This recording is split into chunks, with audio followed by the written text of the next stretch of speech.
Good evening and welcome to Module 1. Today we're going to be talking about the foundations to a successful social media management journey. What we're going to be looking at today includes number 1, understanding social media platforms. Like each and every one of us is currently on social media, so you already have like some idea about these platforms. Then platform specific strategies, we're going to be looking at content creation basics and then audience research techniques. Understanding social media platforms, what do we need to understand? Number 1, the unique features of each platform. Number 2, the primary audience demographics. Number 3, content type and format. And then lastly, we have the engagement mechanisms. So when we talk of platform specific strategies, what are the various platforms that we know Nigerians are on, or even those abroad? And then what are these platforms known for? When you talk of Instagram, visual storytelling, like people upload pictures, videos of their lifestyle, of things to get you interested in whatever it is they're doing, their products, their services and stuff. Right? So visual storytelling. When you talk of TikTok, it is mainly short form video content, just short clips, 3 seconds, 5 seconds, 7 seconds that you can just binge watch and go. Yeah. Then for LinkedIn, they are for professional networking. So when you're looking for high ticket clients, looking for international clients, looking for NGOs to work with, the best place to find them is on LinkedIn. LinkedIn wants you to write like a professional, yeah. Then for Facebook, it is usually for community and advertising. So most communities you find them on Facebook groups, like you have a ton of groups, you have fan bases and all of that. Then for Twitter, it's for real time communication. What we mean by real time communication, it requires you when you chat or when you text or when you tweet, people engage with your tweets almost immediately. The sense of communication on Twitter is like different from every other platform. While for YouTube, it is long form video content. People go to YouTube to learn. So all the information you find on YouTube are information teaching you about things that people are searching for. So content creation basics. What are the basics? We have about nine. We have nine basics. Yeah. Okay, sorry. 8. The first one is key elements of compelling content. If you want to create content that are compelling, what needs to be there? Number 1, you must be very good at storytelling. Number 2, you must have visual appeal. Yeah. Number 3, your value proposition must be one that is strong, like something that is viewed valuable by the end user. Then your messaging must be clear. That is your key elements of a compelling content. We say storytelling, visual appeal, value proposition, and then clear messaging. Then the types of content you need to create are graphics, video, carousels, reels, stories, and then long form posts. For your content strategy, we have what we call the 80-20 rule. So 80% should be giving value, and then 20% is you promoting what it is you want to sell. Now, value differs from individual to individual, and when we say value, we don't necessarily mean teach. Value can be entertaining, value can be storytelling, value can be teaching them something that would educate them about a problem. That is value. Then educational, so 80% value and then 20% promotion. So we have educational, entertaining, and then inspirational or edutaining. So you can actually educate people while entertaining them, like Aproko Doctor does. Then what is the content creation process like? Number 1, you have to understand the audience that you want to create content for. So audience research. Once you've done your audience research, then you can go ahead to what? Plan your content, which is what we call content planning. After that, you look into your design principles. These contents that you have planned, how do you plan to bring them to life? And then editing techniques. If you're using videos, how do you edit elements into the video that will make it more appealing? The essential tools we'll be using are number 1, Canva, CapCut. We have Bing Image Creator, and then we have Copilot. And then the last one is Meta AI, which is the AI you find on your on your WhatsApp application. Yeah. Next is your content pillars. What are the contents around which you should create content? Number one, we have brand identity. What is your brand known for? What is your brand about? The next one is your audience interest. The audience you're looking to serve, what interests them? Then trending topics. What are the topics that are currently trending? And how can you bring these trends? How can you tailor it to your own audience or the audience of the business you're managing? The last one is problem solving content. So these are the 4 content pillars. Like, there are more, but these are the major ones to focus on. Next is engagement techniques. How do you get people who see your content to actually engage with the content? Number 1, have a strong call to action.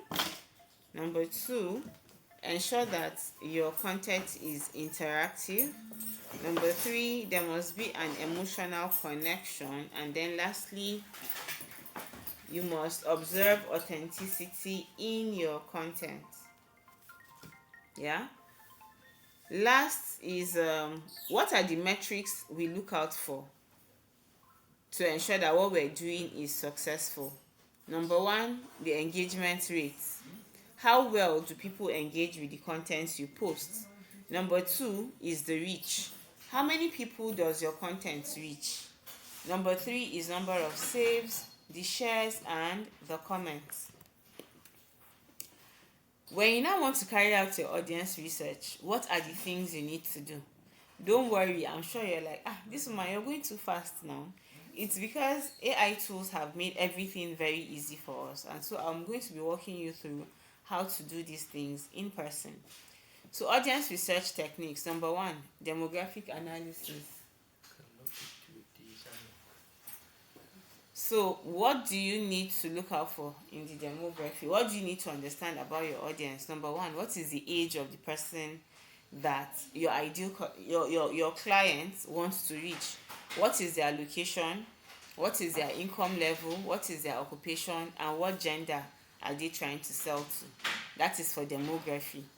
Then the psychography, which is the most important one, is what are the interests of the target customers the businesses you manage want to get across to. What do they hold valuable? What are their lifestyles? And then what are their behavioral patterns? All of these things are going to guide you towards creating content that will be relatable to them. Are you with me? Next is digital research tools. What are the different digital research tools that we have? We have Google Trends, we have Gemini, we have User Persona. There are a whole lot, but these are the 3 that we'll be focusing on. Then what are the research methods that we're going to be implementing? Social media insights, analytics tools, we have surveys, we have your competitor analysis, and we have customer interviews. Then we have what we call the audience segmentation. When you're creating content, you have to consider all the different segments of audience that you're going to be looking at, because the customers are at different parts of there are different levels in their journey. So there's what we call the primary target. Primary target is, I am the one that needs the product, I am the one that is going to pay for the product, and I'm going to use the product. The secondary audience is, I'm the one that needs the product, but I cannot afford to buy the product myself, right? Then we have niche markets. Niche markets means I sell shoes, back to school shoes, but instead of me coming to sell to mothers online, I'm going to approach schools or school owners and tell them, okay, I can supply different shoe sizes to them. So instead of me coming to the general market, I'm going to a niche market. Then personal development. Personal development guides you towards creating the different personas that are within a specific target audience. So I could have women as my target customers. But within women, we have women that are married, we have women that are not married, we have women that are married but are in their early stages of marriage. The kind of messaging communication I'll put out to them will be different from women that are married but have spent at least 10 years. You understand? So I can say, where are the new brides? We have these new, gorgeous, and mind-blowing shoe collection just for new brides. If you wear these shoes, even your husband is going to love you more. He's not going to have eyes for any woman out there, you see. But if we're looking at women who are older in the marriage, or women who are working class women, the way we're going to now do the marketing communication will be different. Have you been wearing the same shoe to work? Everybody in your office knows you with just that one shoe you have been wearing. Madam, it is high time you change that shoe. Upgrade your shoe, so that maybe by you upgrading your shoe, who knows, they may provide they may promote you to the next level, stuffs like that. So you can see it is the same women we're talking to, but the way we're positioning the marketing to them is different. You understand? Then the last one we need to look at is the pain points and motivations. So when we're doing our audience research, we need to bring into consideration what are the pain points and what are the things that motivate customers to buy. This way, irrespective of the kind of business you're managing, you know the pain points, how to research the pain points, how to research their motivations, how to research their desires, and how to research their fears, and then use all of these information to create marketing materials that would resonate with them. So number one, what are the customers' challenges? If it is a married woman that is also going to work, what are her challenges when she wants to buy shoes? Number one, she goes to work from morning till evening. Then weekends, she has to cook at home, take care of the kids. So she doesn't have time to go to the market. So you can see that is a pain point. Motivation is she has a wedding to go to, or she has a social event. She cannot be seen with the same shoe that she has been going to all the events with. So people are going to look down at her. So the motivation is she wants her ego to be in check. She wants to stand out. So what are her aspirational goals? What are the decision making triggers? What are the things that will make her take the decision to buy a shoe that you're trying to sell to them? Is it that she wants to stand out? Is it that no, she wants to boost her self-confidence or self-esteem? Is it that because she wants to be able to achieve new or better goals in the future, she needs to look the part? These are all what decision making triggers. So these are the things we need to look at when we're doing our what audience research. Demography, their psychography, digital research tools that will help us in doing this research, different research methods, then segmenting our audience, and then understanding their pain points and their motivations. So now that we know all of those things, how do we go ahead and create our persona? In the resource section, you're going to find a PDF, and at the last page of the PDF, you're just going to click on this user persona. Once you click on it, it will take you to another tab that will bring you to an interface where you give it a description of who it is your persona is. Yeah? So the link is userpersona.dev, and this is what it looks like. You're going to type in, it says enter a short description of your product or service. So once you click on this in column where you're typing, you'd say, so I am a fashion accessories vendor selling shoes and bags in Nigeria.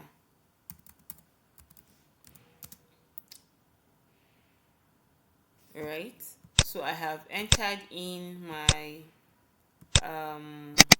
audience, but the network seems to be slow. It's not loading. Let it finish loading. Okay, that thing went away. Oh no. Okay, so it's still loading. Let me allow it to finish loading before I type in. So what we need to do here is just give it a brief description of what we do and where we sell what we sell and who it is we hope to sell to. when we have done that, it is going to give us a robust, feedback on who it is our persona or our ideal customer is. So I would expect us to type in a sample description of an example of a business you would want to run. So it has finished loading. Let me now type in and see. So I am a fashion accessories vendor who sells shoes and bags in Lagos, Nigeria. I want to attract women who want to look good and feel confident without breaking the bank.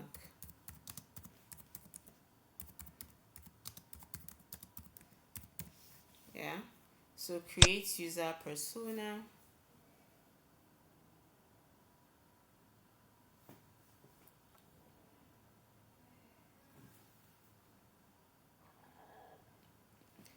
It's a good thing that we are in a time where AI tools have helped us to lift most of the burden off of our necks.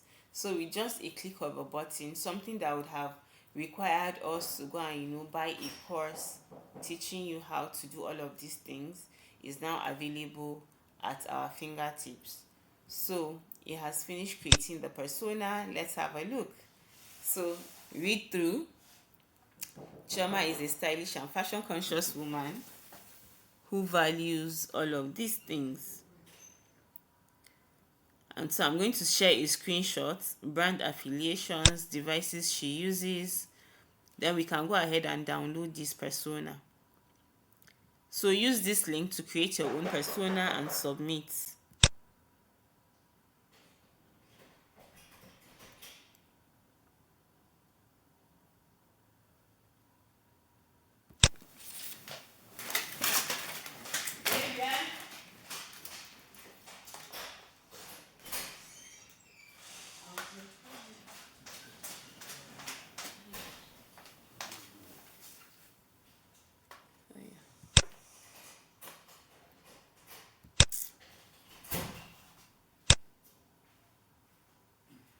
Yeah, go on, stop it.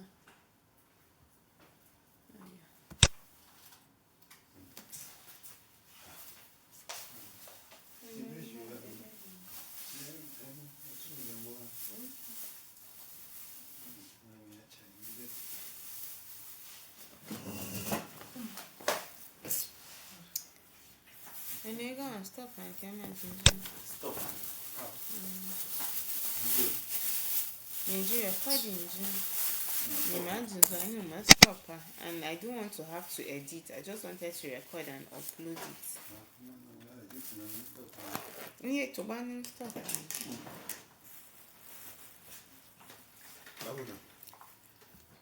It's not.